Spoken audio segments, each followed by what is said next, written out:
আমের খাট্টা বা আমের খাটা অথবা আমের টক যাই বলেন, এই খাবারটা কিন্তু অতুলনীয় খেতে। টক মিষ্টি ঝাল খুবই সুস্বাদু খেতে।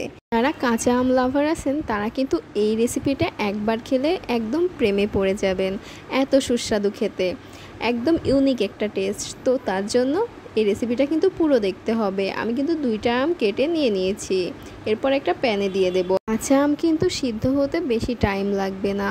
তো আমি কিন্তু 3 থেকে 4 মিনিট সিদ্ধ করছি, তাতেই কিন্তু হয়ে যায়। মানে গরম পানিতে যখন ফুটবে তখন কিন্তু 3 মিনিটের বেশি রাখার কোনো দরকার হয় না, বাট এটা পরিমাণের উপর ভ্যারি করে।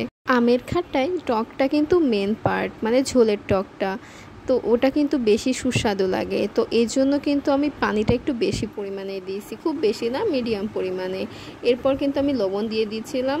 এরপর যখন পানিটা ফুটছিল তখন আমি অল্প আছে আবার গুড় দিয়ে দিচ্ছি। গুড়টা কিন্তু আপনারা পরিমাণ মতো দিতে পারেন, অথবা আপনারা কিন্তু চিনি ইউজ করতে পারেন।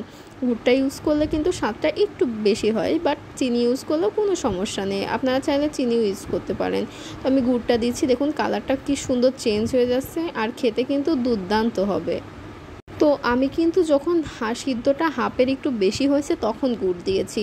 তো আপনারা এই জিনিসটা খেয়াল করবেন, আগে কিন্তু গুড় দিলে আমটা আর সিদ্ধ হবে না। তো আমি গুড় দেওয়ার পরে 1 মিনিট মতো জাল করে নিয়েছিলাম। এরপর আমি সাইডে রেখে দিয়েছি। এবার আমি সরিষার তেল দিয়ে দিচ্ছি। দেখুন সরিষার তেল দিয়ে দিয়েছি, তারপর কিন্তু রসুন কুচি করে দিয়ে দিয়েছি, আর দিয়ে দিচ্ছি একটা শুকনো মরিচের কুচি কুচি করে দিয়ে দিচ্ছি।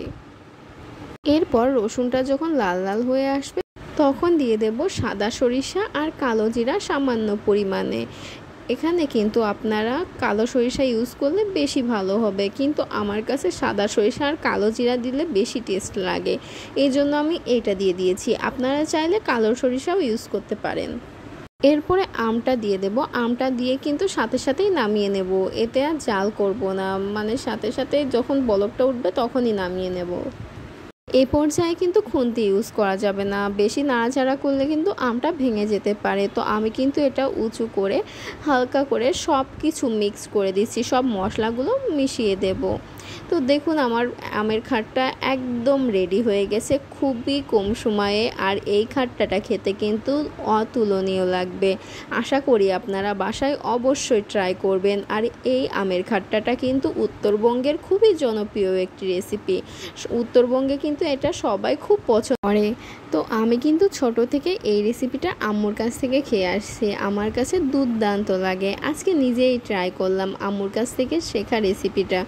তো আশা করি আপনাদের কাছে এই রেসিপিটা অনেক ভালো লাগলে প্লিজ একটা লাইক দিয়ে দেবেন, আর কমেন্ট করে জানাবেন যে আপনাদের কেমন লেগেছে, আর পরবর্তীতে কী ভিডিও চান সেটাও কমেন্ট করে জানিয়ে দেবেন।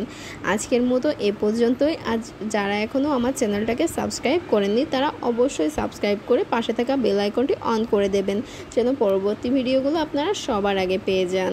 তো আজকের মতো এ পর্যন্তই। সবাই ভালো থাকবেন আর আমার জন্য দোয়া করবেন। আল্লাহ হাফিজ। হ্যাঁ, যারা সাবস্ক্রাইব করেননি এখনই সাবস্ক্রাইব করে দিন, এখনই। আল্লাহ হাফিজ, সবাই ভালো থাকবেন, বাই।